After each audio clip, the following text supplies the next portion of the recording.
To open the case for the proposition, the Chair welcomes Rory Young, a third-year international relations student and president of the Students for Yes Society here at the University of Edinburgh. The floor is yours. Is this mic on? Is the mic on?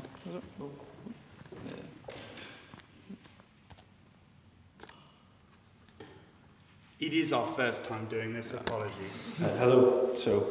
Hello, as I said, my name's Rory Young, President of the Edinburgh University Yes Society.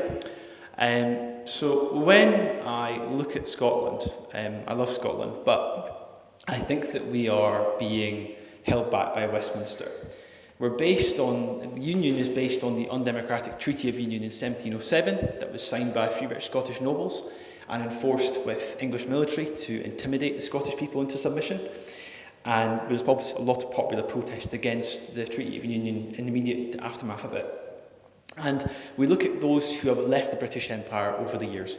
More than 50 countries, from the United States to Canada to Australia, have all left the British Empire and gone on to lead successful lives.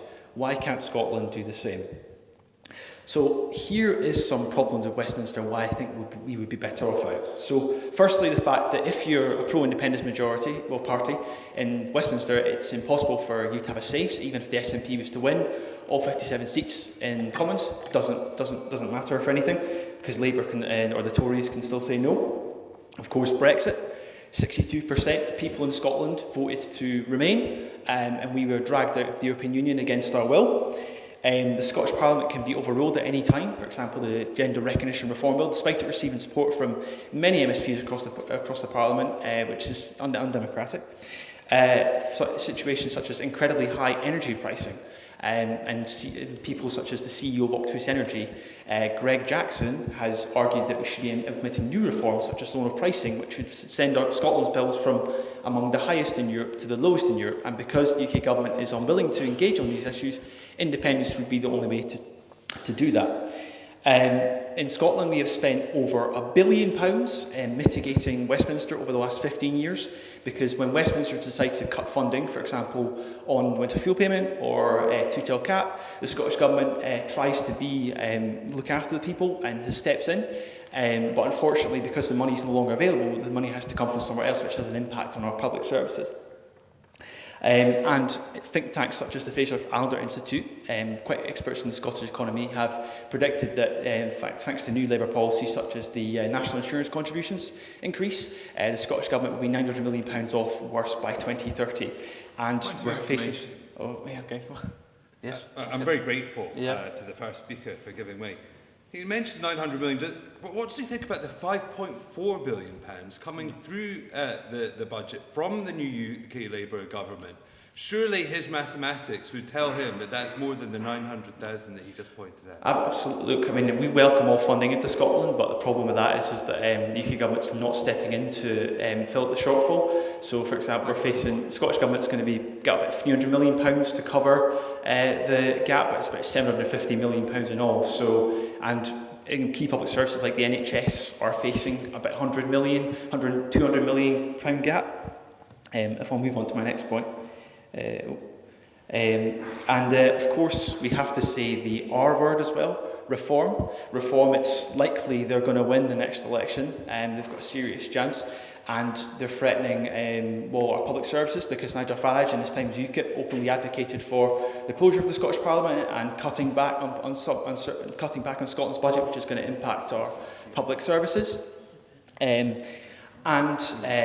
By 2030, there'll be 1 million more people who are eligible to vote who couldn't in 2014. Young people like me, probably all you guys in the audience. So we have to ask the opposition tonight, why are we all denied the chance to have a say in the future of our country just because a government in London says no? I think we should be given the opportunity to choose a better path.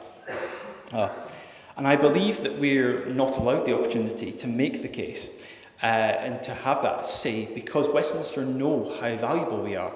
We're stronger Scotland because we're too weak to stand on our own, but we're too valuable to let go. For example, our GDP last year was approximately £223 billion.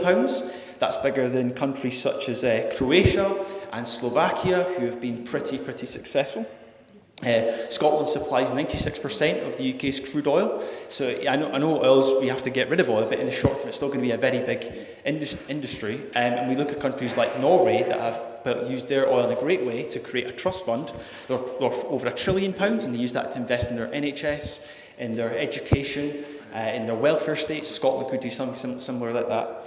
I'll take you very quickly. You mentioned oil as a short-term economic solution, but what would Scotland's long-term economic plan be? Great question. So, clean energy.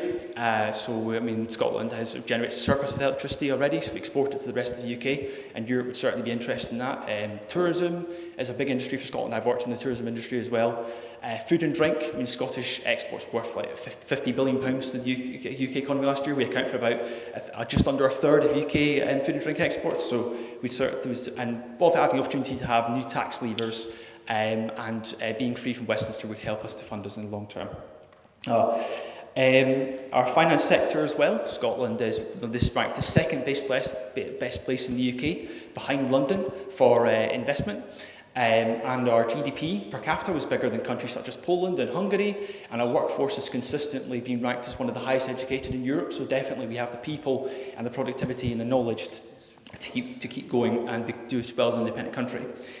But as it was said, I study international relations, and international relations is a key reason why I think Scotland should have independence, because already we do some great work in the international stage.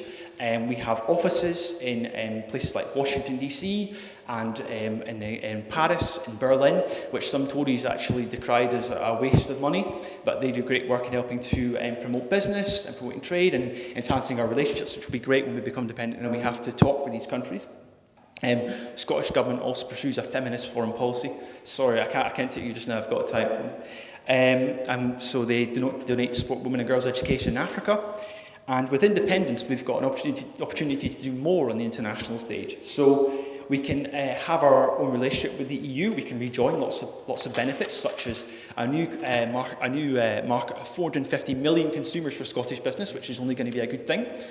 As well, we'd have a seat at key discussions around foreign policy, which is currently unavailable to us in the UK, which I think Scotland needs, because a lot of the time our voice in foreign policy is being belittled, and we're told that Scotland's voices should be handled by the UK government, and often the UK does not align with Scotland's view on things. We would be a UN member states. We'd be able to debate key issues. Our feminist foreign policy would be boosted, because we could take it to the next level by having more resources and more staff, and being able to have a proper budget that would help our projects in places like Malawi. Independence also gives us a chance to recognise Palestine. We can follow, because people in Scotland called for Palestine to be recognised a long time before, and we welcome today's announcement by the UK government that they are doing so, but they could definitely go further. We can also opt out of the UK tax system that makes people like us who pay taxes forcibly complicit, because we fund the British Army, and the British Army is responsible for training IDF soldiers on British soil, as well as conducting spy flights over Gaza that have clear evidence of war crimes. And I wouldn't want my money to be going towards that. I want independence so we can have a say on that. As well, on migration, we could have a more friendly migration policy, because I like to think Scotland, we're quite a welcoming country. Migration would be essential to tackle our demographic challenges, because we do have an ageing population, so we have loads of migrants. For instance, my mother was treated in the health service recently, and she was looked after by a German anaesthetist and an Indian doctor, so they're very vital to our economy, help us grow. And also we could that would help businesses. For example, we could set up our own visa schemes, like the Scottish Government called for recently, but which the UK Government rejected, despite the fact 70% of businesses across Scotland would support the idea of having a tailored scheme for us. And additionally, we could also remove nuclear weapons from our soil. They're a big issue. I mean, you look at what happened in H&B Clyde recently. There was a radioactive leak into the Clyde, which is disgraceful. I mean, the fact that we don't have a say to be able to move these nuclear weapons, and we can follow examples such as Spain and Germany, who have decided to not go nuclear, which I think is definitely something we could do. And obviously bases like Faslane, which if that was attacked in a war, the entire west coast of Scotland would become uninhabitable instantly if they blew it up. And I'll just end with this point. I've thrown a lot of things out, but one leaflet I was using campaigning recently really struck me. And it says, independence, rather devolution, would give Scotland the power to regulate air rifles, but independence would give Scotland the power to regulate nuclear weapons. Don't we think that is a good thing to do? No.